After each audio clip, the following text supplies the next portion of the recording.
प्यारे बच्चों, अस्सलाम वालेकुम वरहमतुल्लाहि वबरकातुहू। So once again welcome back to the enlighten classes. मैं हूं यासिर मुमताज और आज हम लोग बाकायदा स्टार्ट करेंगे अपना टॉपिक रेजोनेंस। सो पिछले लेक्चर में बच्चों हमने आपको रेजोनेंस का एक बैकग्राउंड बताया था कि क्या इंट्रोडक्शन है रेजोनेंस का, क्यों ज़रूरत पड़ी रेजोनेंस के कॉन्सेप्ट की डेवलप करने की, क्या क्या एक्सप्लेन करता है रेजोनेंस, कहाँ कहाँ ज़रूरत पड़ती है रेजोनेंस की। इन सब चीज़ों के बारे में हम लोगों ने छोटा सा इंट्रोडक्टरी लेक्चर बनाया था। सो आज हम लोग समझेंगे कि रेजोनेंस एक्चुअली होता कहाँ है, रेजोनेंस क्या होता है, कौन से मॉलिक्यूल हैं जो रेजोनेंस शो करेंगे, क्या क्राइटेरिया है रेजोनेंस शो करने का, रेजोनेंस हाइब्रिड क्या होता है, रेजोनेटिंग स्ट्रक्चर का क्या होता है, रेजोनेंस कहाँ होता है एक्चुअल में, रेजोनेटिंग स्ट्रक्चर में या रेजोनेंस हाइब्रिड में, एक्चुअल मॉलिक्यूल कौन से होते हैं, थियोरेटिकल स्ट्रक्चर कौन सा होता है, प्रोबेबल स्ट्रक्चर कौन सा होता है, क्लियर है, और हाइब्रिड में और रेजोनेटिंग स्ट्रक्चर्स में क्या डिफरेंस है। इन सब बातों को हम लोग आज कोशिश करेंगे एक्सप्लेन करने की। तो सबसे पहली बात कि कौन सा मॉलिक्यूल है जो रेजोनेंस शो करेगा। तो इसका एक बेसिक डेफिनेशन ये लिखा जाता है कि अगर आप किसी भी मॉलिक्यूल के लिए दो या दो से ज्यादा लुईस इलेक्ट्रॉन डॉट स्ट्रक्चर लिख सकते हैं तो वो मॉलिक्यूल रेजोनेंस शो करेगा। कोई जरूरी नहीं है कि जो मॉलिक्यूल रेजोनेंस शो कर रहा है वो ऑर्गेनिक मॉलिक्यूल ही होना चाहिए। हाँ, हम लोग ऑर्गेनिक केमिस्ट्री में रेजोनेंस पढ़ रहे हैं, लेकिन पहली बार रेजोनेंस आपने बच्चों कब पढ़ा होगा? ऑब्वियसली केमिकल बॉन्डिंग में, है ना। तो मैं अगर आपसे कहूं कि BF3 एक मॉलिक्यूल है, क्या वो ऑर्गेनिक कंपाउंड है? बोलेंगे नहीं, लेकिन वहां रेजोनेंस तो होता है। बिल्कुल होता है सर, है कि नहीं।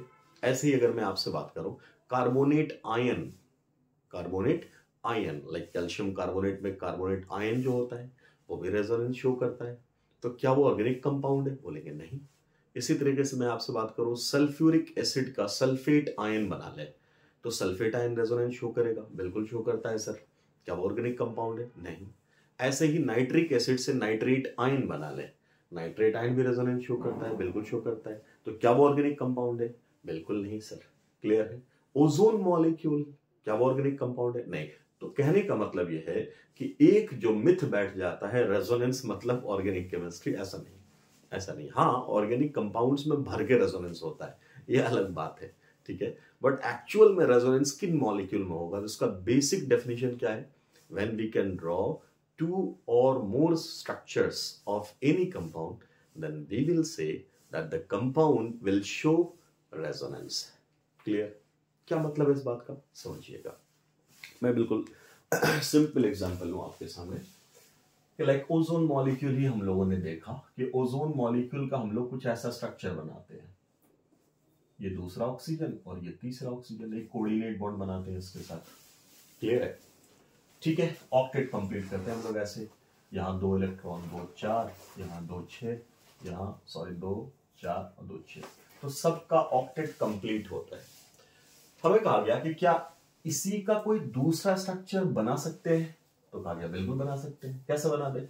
अब इसी स्ट्रक्चर को अगर मैं ऐसा लिख दूं तो ये भी तो ओजोन ही मॉलिक्यूल है, आपको देख के लग रहा होगा पलट दिया सर आपने और क्या किया, है कि नहीं। तो क्या ये स्ट्रक्चर लिखा जा सकता? बोलेंगे बिल्कुल लिखा जा सकता। क्यों नहीं लिखा जा सकता? तो ये भी एक स्ट्रक्चर हो गया, समझ रहे हैं आप। तो अब कहा गया कि एक स्ट्रक्चर ये है और दूसरा स्ट्रक्चर ये है। क्लियर? एक ही मॉलिक्यूल के दो स्ट्रक्चर लिख दिए गए। क्लियर? तो क्या कहेंगे?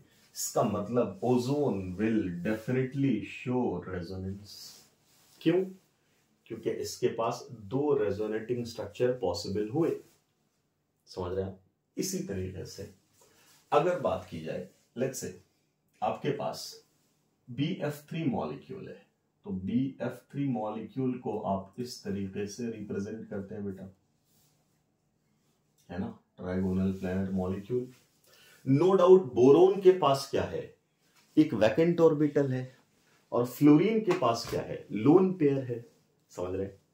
तो जब हम लोग जानते हैं किसी मॉलिक्यूल में किसी एक एटम के पास लोन पेयर हो, दूसरे के पास वैकेंट ऑर्बिटल हो, तो ये बैक बॉन्डिंग कर सकता है। तुम लोग बोलते हैं बिल्कुल बैक बॉन्डिंग होता है BF3 में।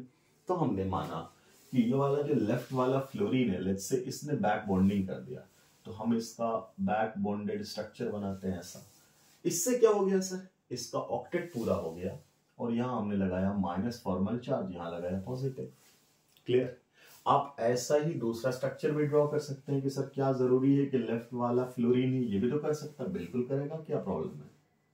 हम इसी का दूसरा स्ट्रक्चर बना सकते हैं ऐसा, ठीक है, यहां प्लस यहां माइनस, और ये फ्लोरीन। इसी का आप तीसरा स्ट्रक्चर भी बना सकते हो। ओहो sorry, this is boron, this is boron, this is called Yasser's misprinting. So it is boron, now it is fluorine, next fluorine is here and next fluorine is here, और ये अगला कोऑर्डिनेट बॉन्ड बनाया, यहां plus यहां minus. तो ये 3 structures हो गए किसके, BF3 कंपाउंड के। यस और नो, समझ रहे हैं आप। तो क्या पाया गया कि एक ही मॉलिक्यूल का एक से ज्यादा स्ट्रक्चर पॉसिबल हुआ। ठीक है, अब ये बात आई कि या तो ये मॉलिक्यूल ओजोन का या ये मॉलिक्यूल ओजोन का अगर इसकी प्रॉपर्टी को एक्सप्लेन कर दे, कोई एक स्ट्रक्चर उस मॉलिक्यूल के सारे प्रॉपर्टी को एक्सप्लेन कर दे, तो हम कहेंगे कि इस मॉलिक्यूल में रेजोनेंस नहीं है। समझ रहे हैं आप। रेजोनेंस के लिए क्या कंडीशन है, द मॉलिक्यूल मस्ट हैव 2 और मोर रेजोनेटिंग स्ट्रक्चर्स, या आप कहोगे लुईस डॉट स्ट्रक्चर्स।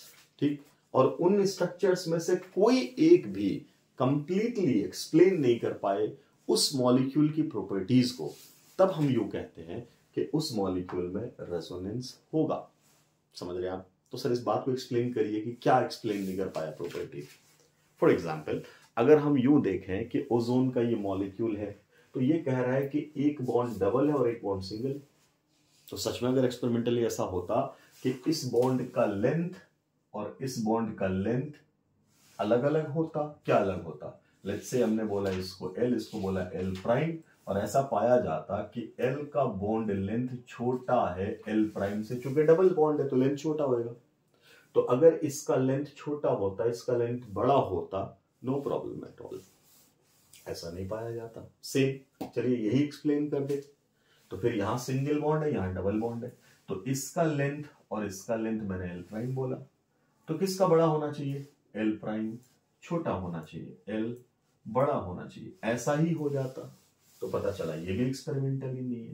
इसका मतलब स्ट्रक्चर तो आपने 2 ड्रॉ कर दिया, मगर दोनों में से कोई भी एक्सप्लेन नहीं कर पा रहा है किस बात को, इस मॉलिक्यूल की एक्चुअल प्रॉपर्टी को। समझ रहे हैं आप। तो पाया गया कि फिर आखिर होता क्या है सर, तो ये पाया गया कि जो ऑक्सीजन और ऑक्सीजन के बीच का बॉन्ड लेंथ है, दोनों ही बॉन्ड का लेंथ बिल्कुल बराबर होता है। समझ रहे हैं आप। इसी तरीके से यहां बोरोन और फ्लोरीन के जो सारे बॉन्ड हैं, सबके बॉन्ड का लेंथ बिल्कुल बराबर होता है। आखिर ये कैसे हो सकता है, यही बात तो एक्सप्लेन करता है कौन, रेजोनेंस।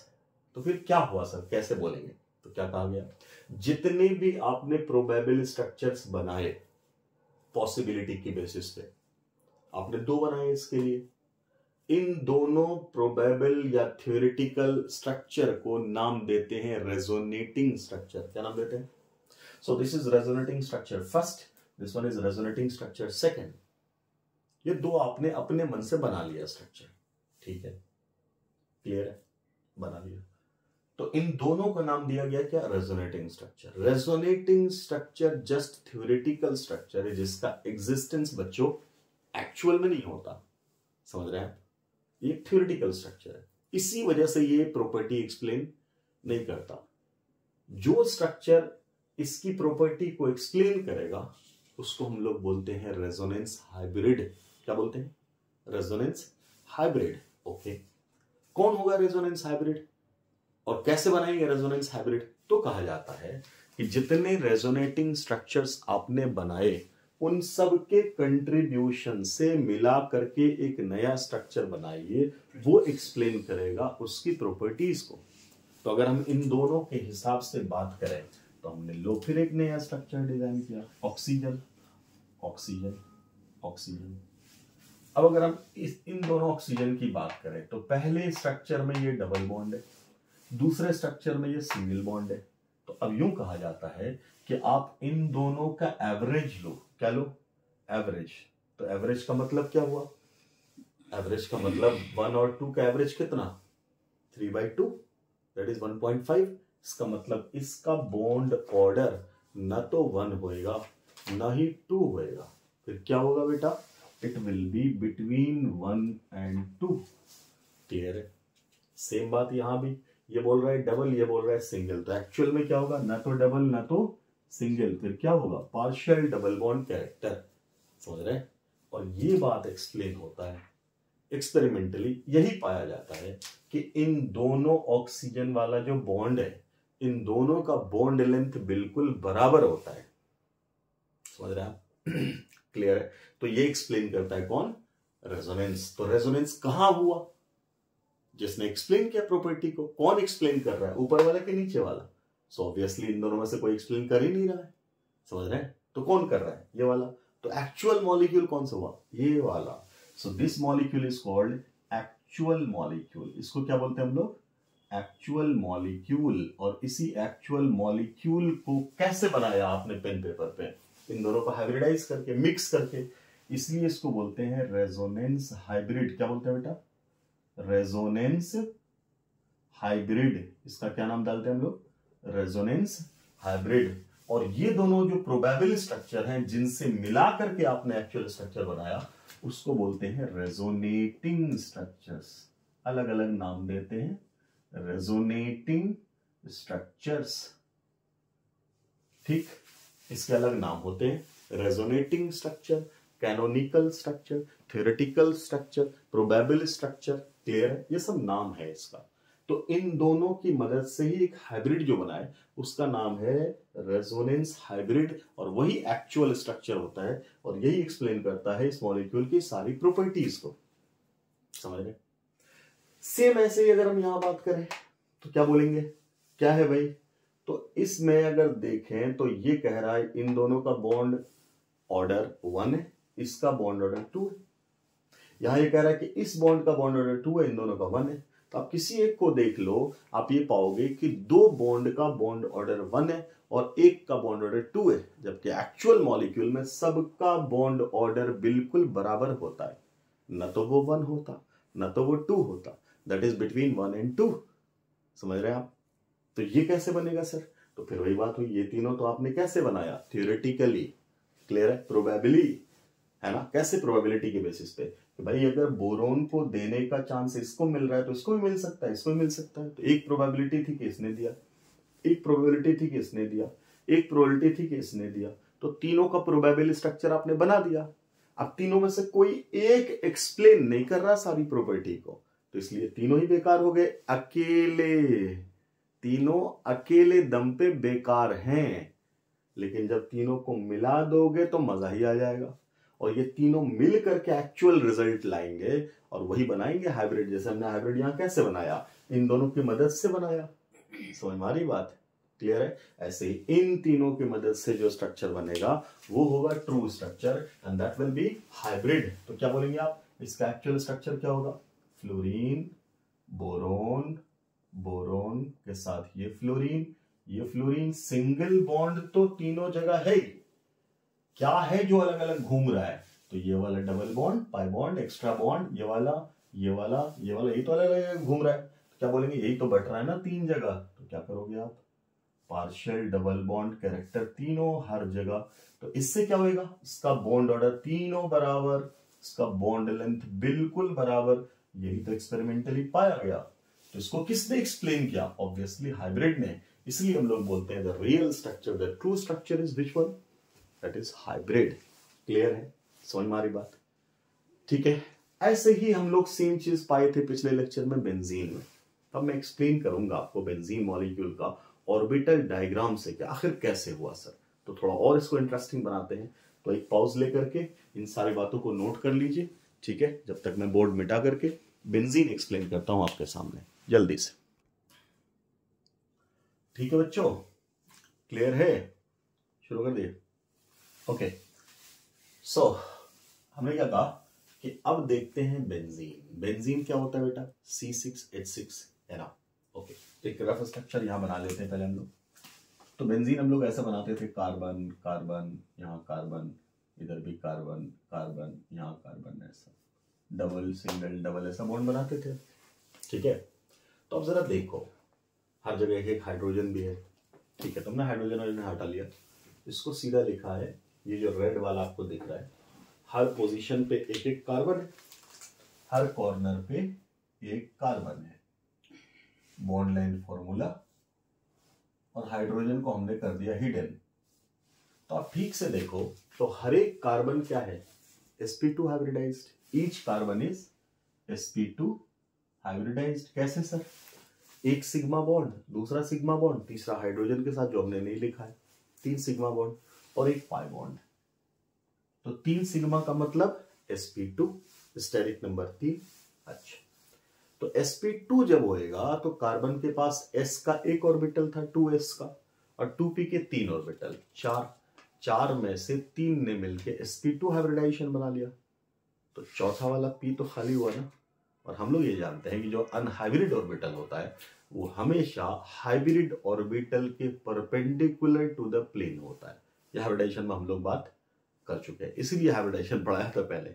ओके, तो मैंने कहा कि हर एक कार्बन के पास एक p ऑर्बिटल होगा। इस लाल वाले को तुम या तो बोर्ड पे मान लो, तो इन सारे ग्रीन p ऑर्बिटल को बाहर अंदर मानो, या इस लाल वाले को तुम ऐसा मान लो हॉरिजॉन्टली, तो इसके ऊपर वर्टिकली ऐसे ऐसे रखा हुआ है। अब तुम सोच के देखो, ये जितने ग्रीन p ऑर्बिटल के लोब मैंने 6 बनाए हैं, ये हेक्सागन पे पैरेलली एक दूसरे के साथ होंगे कि नहीं? एक प्लेन में होंगे कि नहीं बताओ? को प्लानर होगा ना, तो 2 एक दूसरे के साथ पैरेलल होगा, ये 2 एक दूसरे के साथ पैरेलल होगा, ये 2 एक दूसरे के साथ पैरेलल होगा। क्लियर? तो इसी को बोलते हैं पैरेलल को प्लानर सिस्टम होना चाहिए। ठीक है, क्लियर? अब ये 2 p ऑर्बिटल जो पैरेलल है वो क्या बनाएंगे? बॉन्ड बनाएंगे। ये sir no clear? Pi bond बनाएंगे। तो हमने प्रोबेबिलिटी की बेसिस पे पहला ये ब्लैक वाला लिखा, ब्लैक वाला पहली प्रोबेबिलिटी हमने ये बनाया कि सर ये वाला कार्बन और ये वाले कार्बन का जो p ऑर्बिटल है वो ओवरलैप कर गया। ठीक है, तो हम काले वाले के अकॉर्डिंग एक स्ट्रक्चर बना रहे हैं, पहला प्रोबेबल स्ट्रक्चर। लेट्स से ये दोनों ओवरलैप कर गया तो डबल बॉन्ड यहां, उसके बाद ये दोनों ओवरलैप कर गया तो डबल बॉन्ड यहां, और ये दोनों ओवरलैप कर गया तो डबल बॉन्ड यहां। पहला प्रोबेबल स्ट्रक्चर बना लिया। ठीक, दूसरी भी प्रोबेबिलिटी बिल्कुल इक्वल है। क्या? कि अब हम ये कह रहे हैं कि नहीं, ये दोनों नहीं, ये दोनों भी तो ओवरलैप कर सकता है। बिल्कुल कर सकता है। तो फिर ये दोनों भी ओवरलैप कर सकता है। बिल्कुल कर सकता है। तो फिर ये दोनों भी ओवरलैप कर सकता है। बिल्कुल कर सकता है। अब जरा तुम देखो, ठीक से देखो क्या हुआ है। अब क्या हुआ, या ऊपर से बना लो, कोई बात नहीं, ये नीचे वाला हमने कर दिया तो ऊपर से बना लो, नो प्रॉब्लम, ज्यादा क्लियर अंडरस्टैंडिंग होगी। ये वाला कि अब ये दोनों कर रहे थे, अब ये दोनों कर रहे हैं। ठीक है, ये दोनों कर रहे हैं, ऐसा बना लो। ठीक है, ब्लू वाले को हटाओ, ऐसे। कोई कंफ्यूजन? तो इससे तुम देखो ये ब्लू वाला स्ट्रक्चर बनेगा। क्या? दूसरा प्रोबेबल स्ट्रक्चर बना। कैसा बना बच्चे? कि अब डबल बॉन्ड कहां दिख रहा है? यहां और यहां और यहां। ठीक है, अब इन दोनों बेंजीन को तुम ठीक से देखो, ये दोनों मैंने क्या बनाए? इन ऑर्बिटल के ओवरलैप करने की प्रोबेबिलिटी के बेसिस पे 2 बनाए। ऐसा ओवरलैप करने की प्रोबेबिलिटी कितनी थी? आधी, 50%। ऐसा करने की प्रोबेबिलिटी कितनी थी? 50%। यही 2 प्रोबेबिलिटी सबसे ज्यादा होती है जो हमने बना दिया। दीवार स्ट्रक्चर वगैरह की बात करते हैं, उसको छोड़ दो, उसकी प्रोबेबिलिटी बहुत कम होती है, कोना कोना मिलना बहुत दूर होता है। ठीक है, तो हम क्या बोलेंगे? इन दोनों की प्रोबेबिलिटी थी 50-50% ऑलमोस्ट। तो दोनों इक्वल अमाउंट में हमने बनाया थ्योरेटिकली। अब क्या बोले कि सर अगर यही एक्सप्लेन कर दे कोई बात ही नहीं होती, फिर यही एक्सप्लेन कर दे फिर कोई बात ही नहीं होती। क्या एक्सप्लेन नहीं कर रहे हैं? क्योंकि बेंजीन का सारे बॉन्ड का जो ऑर्डर है, ना तो वो 1 है ना तो वो 2 है। सारे बॉन्ड का लेंथ सेम नहीं है, ये पिछले लेक्चर में हम लोग डिस्कस कर चुके हैं। समझ रहे? तो क्या है फिर? तो बोले 1 और 2 के बीच में ऑर्डर है, समझ रहे? तो ये आखिर कैसे हुआ? तो क्या बोला गया कि ये दोनों स्ट्रक्चर क्या कहलाएंगे? Resonating structure. ये दोनों क्या कहलाएंगे? Resonating structure. और हमने क्या बोला आपको कि रेजोनेटिंग स्ट्रक्चर्स थ्योरेटिकल स्ट्रक्चर होते हैं, प्रोबेबल स्ट्रक्चर होते हैं, प्रोबेबिलिटी के आधार पर बनाए जाते हैं। किस चीज की प्रोबेबिलिटी? ओवरलैप करने की प्रोबेबिलिटी, जो हमने काले और ब्लू से आपको दिखाया। क्लियर है? तो एक्चुअल कौन होगा? इन दोनों का हाइब्रिड। अब इन दोनों का हाइब्रिड अगर तुम बोलोगे तो क्या कहोगे? कि भाई साहब एक और बनाइए आप। तो ये बना दिया हमने तीसरा। डन। अब एवरेज लो, एवरेज मान लो नंबरिंग कर दिया 1 2 3 4 5 6। ये वाला स्ट्रक्चर कह रहा है पहले दूसरे कार्बन एटम के बीच में सिंगल बॉन्ड, और ये कह रहा है डबल। तो सिंगल और डबल का एवरेज कितना? 1.5। सो यहाँ एक partial double bond character. Same 2 3 के बीच में यहां डबल वहां सिंगल, तो बोलेंगे यहां भी पार्शियल डबल बॉन्ड कैरेक्टर। 3 4 के बीच में ये बोला सिंगल, वो बोला डबल, तो यहां भी एक पार्शियल डबल बॉन्ड कैरेक्टर। 4 5 के बीच में ये बोला डबल, वो बोला सिंगल, यहां भी एक पार्शियल डबल बॉन्ड कैरेक्टर।